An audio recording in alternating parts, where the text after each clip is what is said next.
지금은 여기 그 지금 나눠진 총력 그 자리에는 뭐 몇 강 이렇게 써 있잖아요. 이거는 10강을 기준으로 해서 이렇게 한 거고요.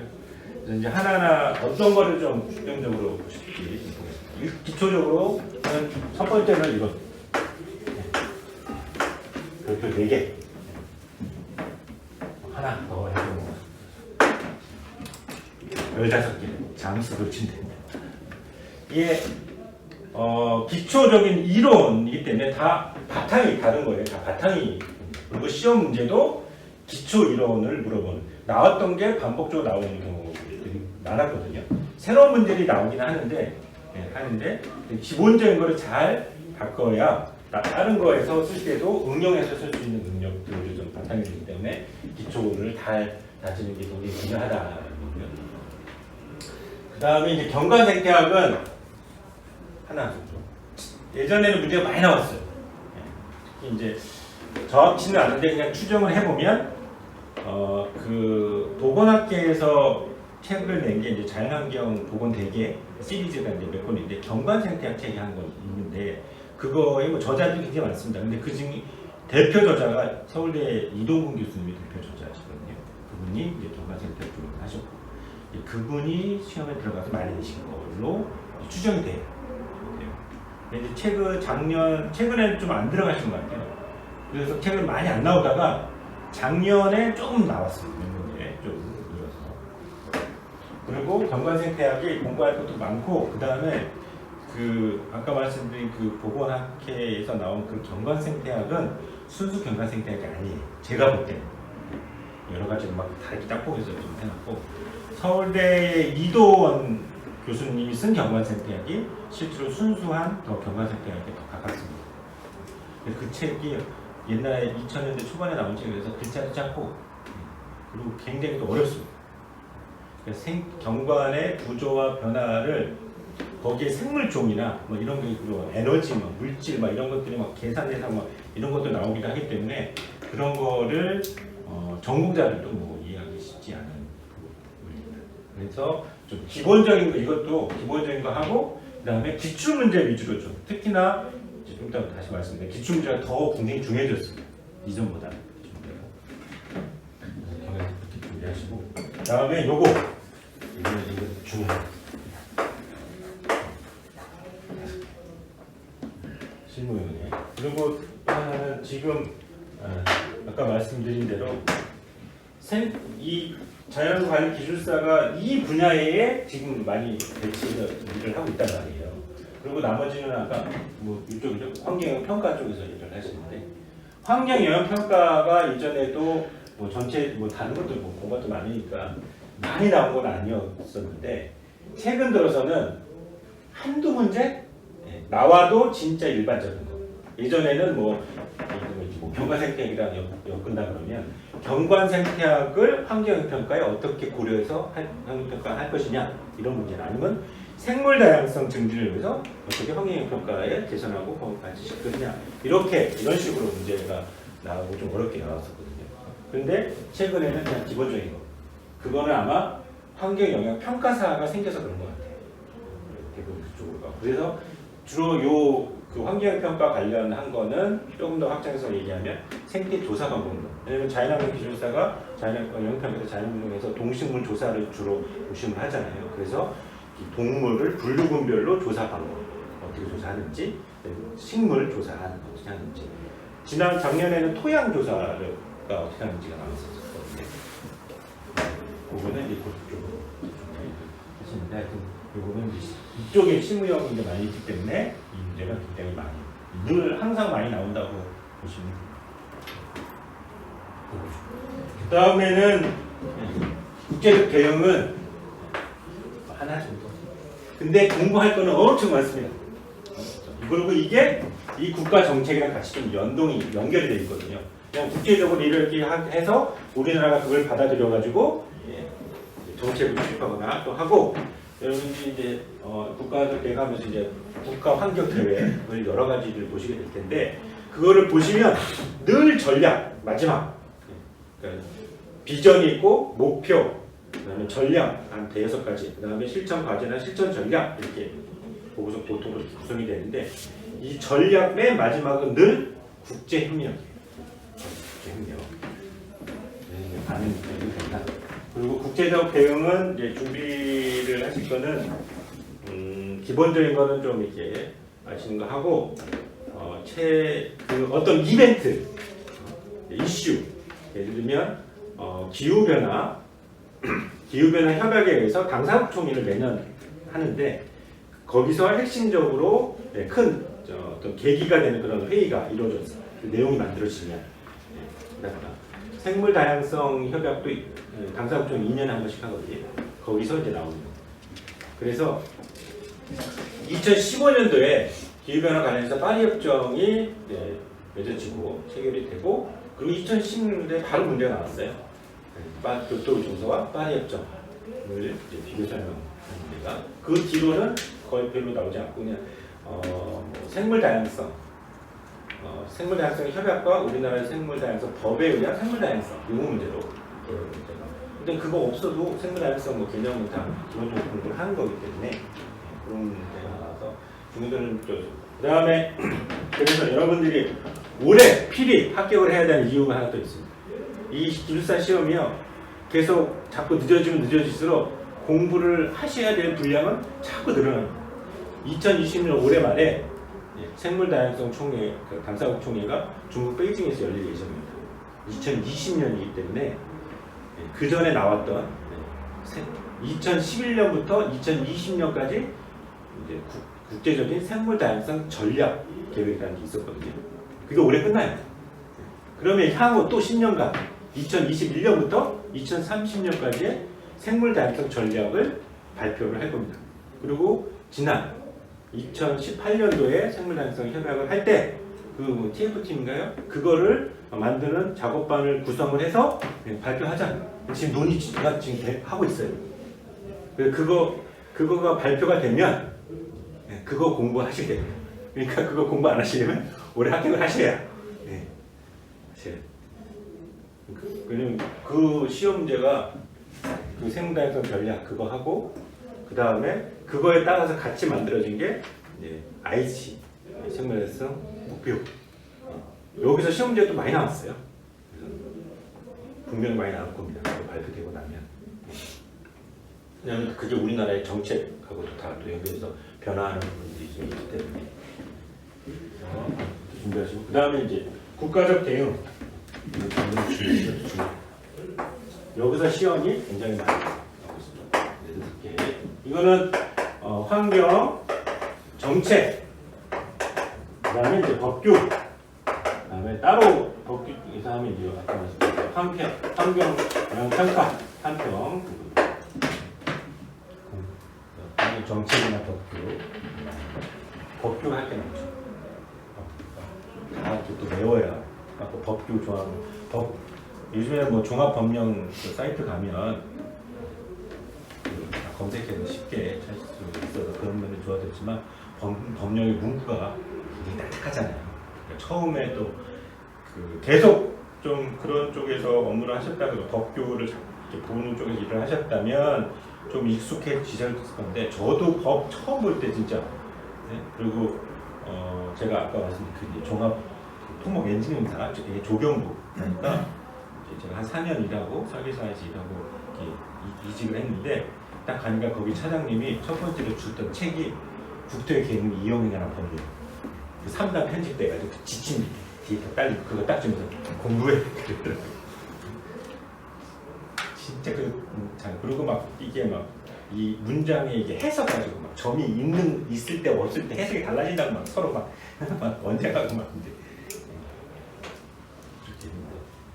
법을 좀 환경 관련된 법, 국토 개발이나 계획에 관련된 법은 별로 많이 안 나오고요. 이쪽 환경 관련된 법률을 중심으로 하시고 환경 평가사는 환경 관련 법률뿐만 아니라 국토 계획 관련 법률도 다 공부를 해서 용도 지역에 따른 뭐 어떻게 되냐 뭐 이런 시험 문제도 나오고 하더라고요. 그래서 저는 이제 환경 정책이나 법규 중심으로 공부를 하시면 됩니다. 지금 현재까지 환경 관련된 법규가 한 80여 개인가 환경부 소관법령이 70개입니다. 대통령령은 78개, 국유령은 73개. 근데 뭐 여기서 이거 다 볼 필요는 뭐 없고요. 중요한 게 일단 설명 드리면서 대표적으로 뭘 하실지. 그 다음은 이제 요 분야별 기술 성능 매진에 따른 그리고에 대한 오염 저감하는 이것도 이제 이 정도. 특히 이제 요즘에는 배기 관련해서는 미세먼지가 매번 이제 시험에 나오고 지난번 시험에는 그 전에는 이거 나왔죠. 여기서 수질 오염을 저감하니까 특히 우리는 뭐 물리적이고 화학적 방법보다는 생물학적, 생태학적, 그러니까 식물을 이용한 정화 방법이어서 식물을 이용한 정화 지작이 어떻게 되느냐, 식물이 어떻게 오염원을 흡착하고 흡수하고 분해하고 날려버리는지 그거가 이제 시험 문제에 계속 나오고 앞으로도 계속 나올 겁니다. 그 문제는. 그런데 지난번 시험에는 수목이 어떻게 미세먼지를 저감하냐 그 문제 나왔어요. 근데 다 똑같고요. 침각 하나 더 추가되면 됩니다. 바람 불어 딱 걸려가지고 아래로 이렇게 내려간다. 나머지는 식물의 뿌리에서 오염원이 흡착하고 붙어서 그게 식물을 흡수해가지고 유해한 물질이 무해한 물질로 분해돼서 밖으로 날아간다. 아니면 체내에 저장한다. 그건데 거기에 침각 바람 불어서 오면 이게 아주 가라앉는다. 그게 하나 더 들어가고 그런 비슷한데 그런 문제가 하여튼 작년에 나왔습니다. 그 다음에 이제 국가에서 재작년이나 이런데 미세먼지 종합 대책을 다 발표를 해가지고 그것들을 좀 하고 있기 때문에 그거는 이미 시험에 나왔습니다. 종합 대책 관련해서는 대기는 이제 있고요. 대기 관련해서는 이거보다는 이제 전반적으로 따지면 이제 기후 변화 관련해서 문제가 있고 거기에 도시 열섬이나 산성비 이런 것들이 용어 문제 나오고 갑자기 막 오존 문제도 나왔어요. 작년에 오존에 그 오존이 이로운 오존이 있고 해로운 오존이 있고 이렇게 나눠서 그 과정을 그 다음에 이제 이건 우리가 수질 오염은 또 여기랑 연결되죠. 아까 말씀드린 대로 습지, 그러니까 그 식물을 이용한 수질 정화이기 때문에 습지가 대표적으로 같이 연동돼서 보시면 되고. 그다음에 토양 오염보다는 뭐냐면 토양 오염은 저희가 중금속이나 그다음에 유조 오염 이런 것이 더 심각한 거잖아요. 그런데 실제로 중금속이나 이런 부분들을 이제 토양 오염을 또 하는 토양 기술사가 따로 있어요. 그렇기 때문에 그런 쪽은 굉장히 좀 저희 공부 잘하고 그리고 이 토양을 그런 오염 이 토양의 기능을 보면 저희가 구조적 기능, 그러니까 집안적인 측면에서 바라보는 거죠. 안정화돼 이 무너지거나 이러면 안 되니까. 근데 이러한 기능은 여기서 강조가 되는 거예요. 비탈면에서 구조적으로 안정화를 시키는 게 비탈면 녹화의 목적 중에 첫 번째 하나입니다. 두 번째는 더 중요한 거는 식물의 생육 기반. 이게 훨씬 중요합니다. 왜냐하면 저희가 복원을 할 때 식물을 사용을 하기 때문에 식물을 잘 키워야 복원이 잘 될 거 아니에요. 그러니까 이 식물을 잘 자라는 기본이 되는 이 토양 환경을 어떻게 만들어 줄 것이냐. 그래서 기본적으로 토양이 뭐고, 정의가 뭐고, 토양의 구조가 어떻게 되어 있느냐. 생리 구조가 있고, 토양의 물리성, 물리적 특성, 토양의 화학적 특성이 뭐냐. 이게 더 훨씬 더 중요합니다. 그쪽으로 포커스를 맞춰서 공부를 하시면 그다음에 이제 요 산림 생태계에서는 요 산림 한 3개, 2개 산림과 비타민.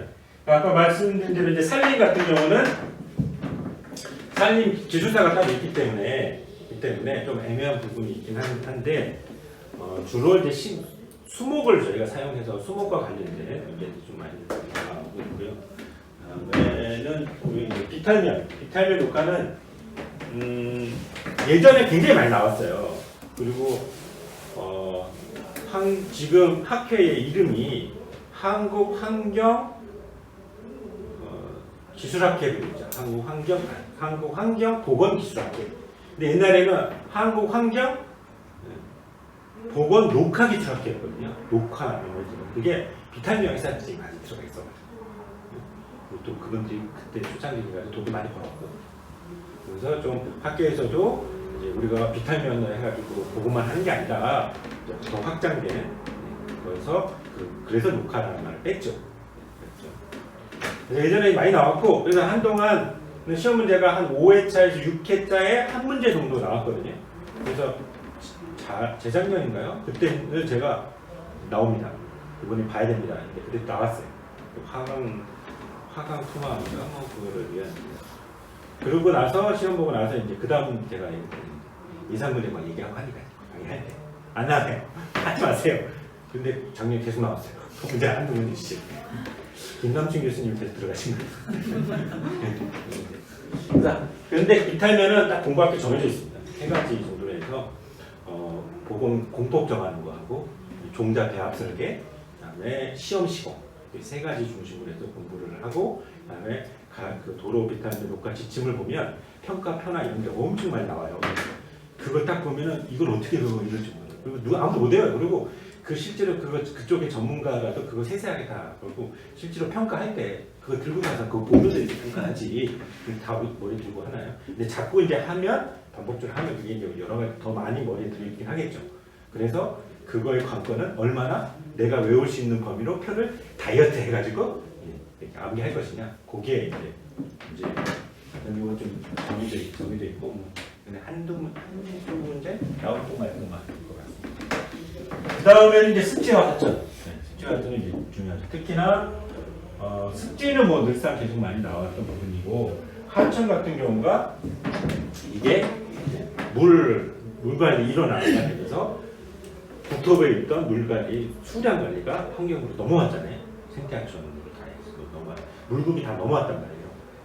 그래서 오히려 요거 저거랑 연결되면 여기서 그러니까 물관리 기본법하고 물환경 기본법하고 물환경 관리법인가요? 그게 만들어졌어요.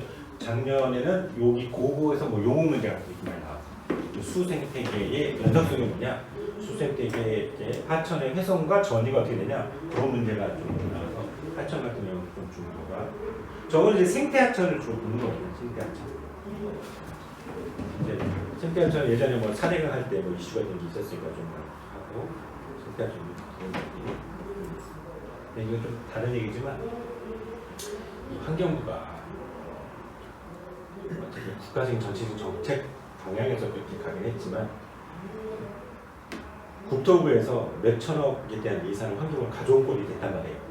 그러니까 생태하천이 1년에 뭐 천억, 몇 천씩 하니까. 그러면 우리 어제도 그랬지만 돈 진 놈이 장땡이잖아요. 돈 가진 놈이.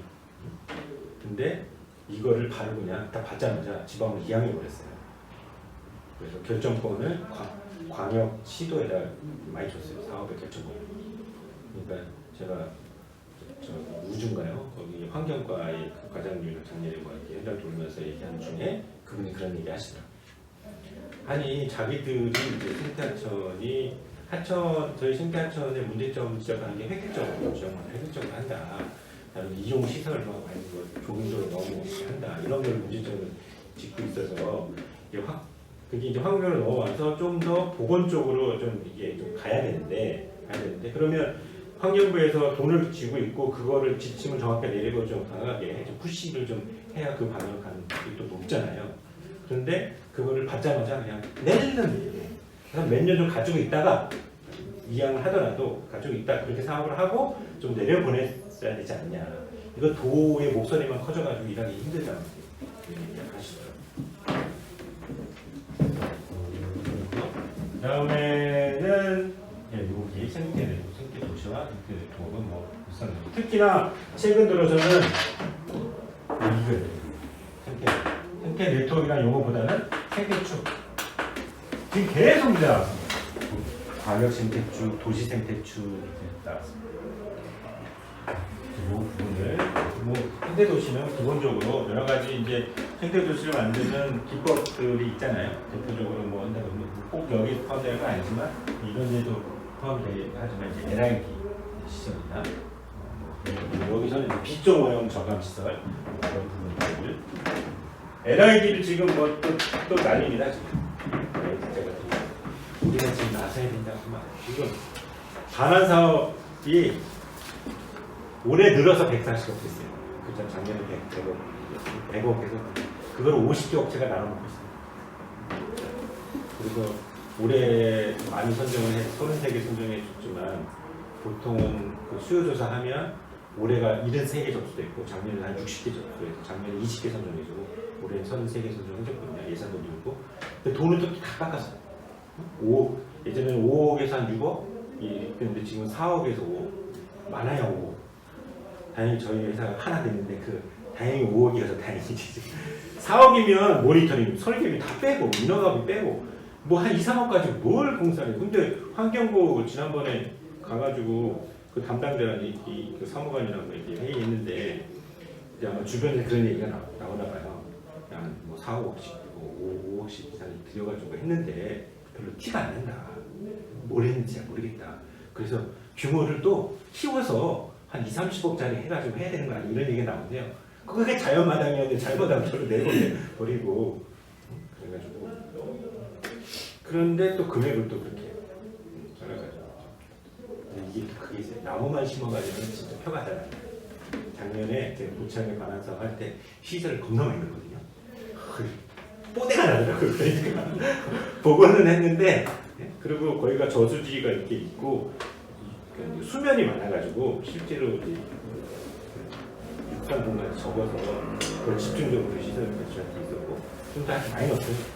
그리고 저수지에다가 이제 가시형컵 복원한다고 했는데 가시형컵 실패해가지고 지금 올해 지금 어떻게 해야 되는지 아주 고민입니다. 나중에 제가 왜 어떻게 실패했는지 그리고 그래서 전반적으로 보도를 하시면 이제 좀 감이 잡히실까요? 네, 하고 잠깐 쉬었다가 들어가겠습니다. 질문 있으신가요? 너무 완벽하죠? 뭐.